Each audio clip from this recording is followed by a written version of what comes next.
कापसाला चांगला दर मिळत नाहीये आणि त्यामुळे चिंतेमध्ये असलेल्या शेतकऱ्यांनी आणखी एक चिंता वाढवून ठेवली आहे। साठवून ठेवलेल्या कापसामुळे अकोल्यामधील शेतकऱ्यांच्या अंगाला खास सुटू लागली आहे आणि एकाच जागी साठवून राहिलेल्या कापसावर डस्ट माइट्स किडीचं आक्रमण झालंय। अशा साठवलेल्या कापसाच्या सानिध्यात येणाऱ्या व्यक्तीच्या अंगाला खास सुटली आहे। कापसाचा उत्पादन खर्च परवडत नाही आणि त्यामुळे यावर्षी किमान 10,000 रुपये क्विंटल दर मिळावा अशी अपेक्षा शेतकऱ्यांना होती।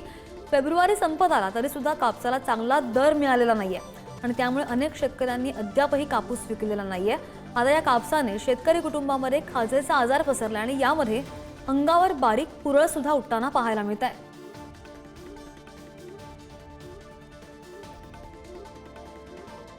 कापसाले अजून पण भाव नाही आहे। कापसाची आम्ही फार वाट पाहून राहिलो, भाव वाढतील पण आम्हाला फार टंचाई चालली। म्हणजे शेतीचं आता मशागत करायला लागून राहिली, अंग खाजून राहिलं कापसाचं, लेकरं बिमार पडून राहिले।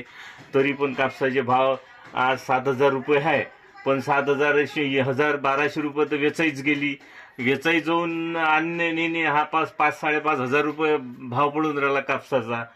तरी पण कापसाचे भाव काही वाढून नाही राहिले। त्यामुळे आम्ही कापूस रोकेला की बा आम्हाला म्हणजे खर्च कापूस तर कमीच झाला, खर्च जास्त व्हायला आहे, त्यामुळे भाव वाढतील या आशेने आम्ही कापूस ठेवून राहिलो।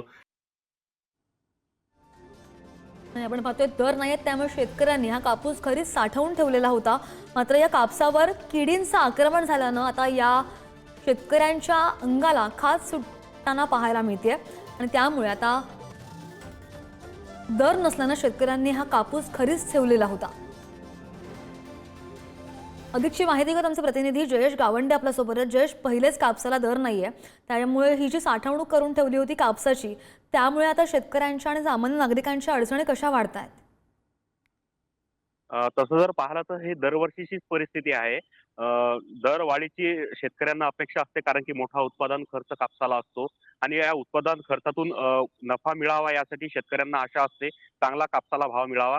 त्यामुळे शेवटपर्यंत शेतकऱ्यांना ही आशा कायम असते, त्यामुळे कापूस शेतकरी घरी साठवून ठेवतात।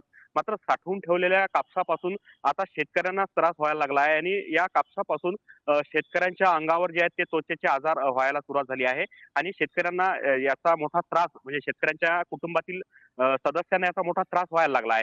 आणि गेल्या वर्षी कापसाला साठवून ठेवल्यामुळे शेवटी कापसाला 8,000 रुपयापर्यंत 9,000 रुपयापर्यंत भाव मिळाला होता। मात्र हो, यावर्षी त्यामुळे अपेक्षा शेतकऱ्यांच्या दरवर्षी असतात आणि याही वर्षी अपेक्षा शेतकऱ्यांना की चांगला भाव मिळावा, त्यामुळे शेतकरी कापूस साठवून ठेवतात। मात्र हो, या कापसामुळे आता शेतकऱ्यांना त्रास व्हायला लागला आहे कुठेतरी आणि या त्रास जो असा आहे की तो त्वचेचे आजार होत आहेत आणि खास सुटत आहे। त्यामुळे याकडे आता शासनाने लक्ष देण्याची गरज आहे हो, आणि तोच मुद्दा आहे शेतकऱ्यांना जर जयेश। चांगला मात्र भाव मिळाला। तेच विचारायचं आहे मला की ही जी साठवणूक शेतकऱ्यांनी करून ठेवलेली आहे त्यांच्या घरात आणि हा जो त्या कापसावर किडींचा प्रादुर्भाव झालाय, तर आणि तुम्ही असं म्हणताय की हा दरवर्षीचा प्रॉब्लेम आहे, दरवर्षी हे संकट उद्भवतंय, पण त्याला आता पर्याय काय? त्याला पर्याय हेच आहे की जे सीसीआय मार्फत खरेदी केल्या जाते तिथे पण शेतकऱ्यांना मोठ्या अडचणीचा सामना करावा लागतो। तिथे पण ग्रेड ठरवले जातात, त्यानुसारच दर मिळतो। आणि दुसरा विषय असा आहे की जर खाजगी बाजारात जर शेतकऱ्यांना चांगला दर मिळाला, कारण की यावर्षी उत्पादनही कमी आहे कापसाचं आणि शेतकऱ्यांना जर चांगला दर मिळाला तर शेतकऱ्यांना हे कापूस साठवून ठेवण्याची गरज पडत नाही तसं पाहिलं तर। निश्चित जयेश, धन्यवाद दिलेल्या सगळ्या सविस्तर माहितीसाठी। अकोल्यामधून आपण ही बातमी पाहत होतो।